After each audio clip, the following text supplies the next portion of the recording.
keep it flowing.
All right, got a good flex on. All right, so some random turbo thoughts about flow. So, a random idea that I had. So, why is it that if you abstain from coffee or caffeine for a bit, you get massive headaches? So, one theory that I have is when you drink coffee, caffeine, right? It's a poison, right? So when your body responds to the poison, what does it do? It ejects, hormones, adrenaline into your body, and that promotes your blood flow, right? And so even if you think about the word, quote hormone, hormone means like a rushing, a flow. So even if you think about, puberty, guys get this hormonal rush when they see a beautiful girl or a woman, whatever. And also I think the reason why I like UV radiation and being out topless is I think actually maybe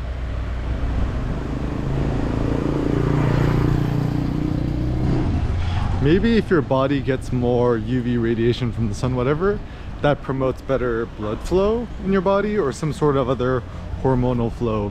And a theory that I have too is what causes physiological depression. Perhaps maybe lack of like stagnant flow or blood flow in the body. I mean, Asians talk about this a lot, right? They talk about like the qi and blood flow, digestion. And so as long as things are flowing good, right, in and out, whatever, then your quote health is good. Now, and also I was thinking about too is that like what causes headaches? Maybe the obstructed blood flow to our bodies, right? And so this is why I like to walk so much. Walking better promotes blood flow in your body and stuff like that. And there's lots of different ways you could take the notion of flow. So even in yoga they call it flow. And even the reason I like powerlifting and like before attempting a 1 rep max or doing a 1 rep max, like before, during, and after, you get this crazy flow of energy and adrenaline. And I don't know if I'm the first to have thought this, but I think there's actually a strong connection between adrenaline and Zen, where when you have maximum adrenaline flow and you're 100% focused on something, it actually makes you more Zen. So maybe the reason why I like coffee so much is, when I have a good coffee or caffeine buzz, it really helps me to really focus on things. And maybe also the reason why, Zen monks drink so much tea, especially green tea.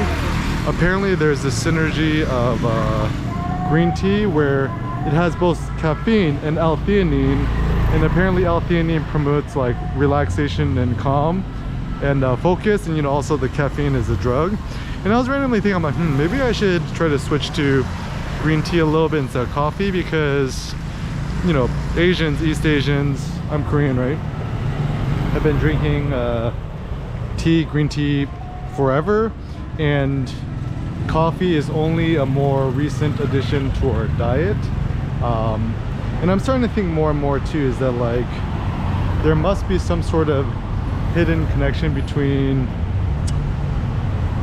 traditional things eaten in a certain racial diet. So for example, Koreans and kimchi, doenjang jjigae, doenjang, the soybean paste, and even soy sauce. Like, I don't know why, but at least in the States, like, soy sauce has gotten such a bad rap. Like, part of it was like the whole, like, oh, you know, sodium causes hypertension, whatever, and then they reduced the Kikkoman, like reduced sodium, and then now I think it's more of like soybeans or soy like lowers your testosterone or something. And I think that's just probably just low-key racism towards Asia and Asian things, right? And you know, but anyways, so I also think that this is where some theories about flow is interesting to me. Like, for example, like information flow. Like, the reason I'm all for the open internet is having a free flow of ideas. And this is where, you know, like, ultimately I prefer being an American than any other whatever, is because America is the most free place you have in terms of information. And the internet is essentially the promise of a free flow of information. Now, certainly, now I was thinking about what Diogenes said when he was like, so when I asked him, he's like, what is the greatest human good? And he said, freedom of speech, or just to say what's on your mind. So I guess now in modern day times, it's not just having the freedom of speech, because your speech could only reach so many different people, right? They didn't have the internet in ancient Greek times. But now we got the internet, which amplifies a voice like a bajillion X, right?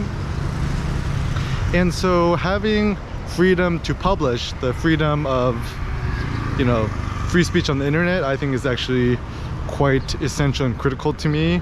So even if somebody offered me $2 quadrillion, but on account for the fact that I had to censor or obstruct what I said on my blog, I'd probably politely turn them down, because I think it's kind of like another thing, right? I think one of the worst things a human could experience is constipation. And so for me, when I got a certain idea and I want to publish it and put it out there, it's kind of like ideas, if not shared or published or put out there, causes some sort of like mental constipation, right?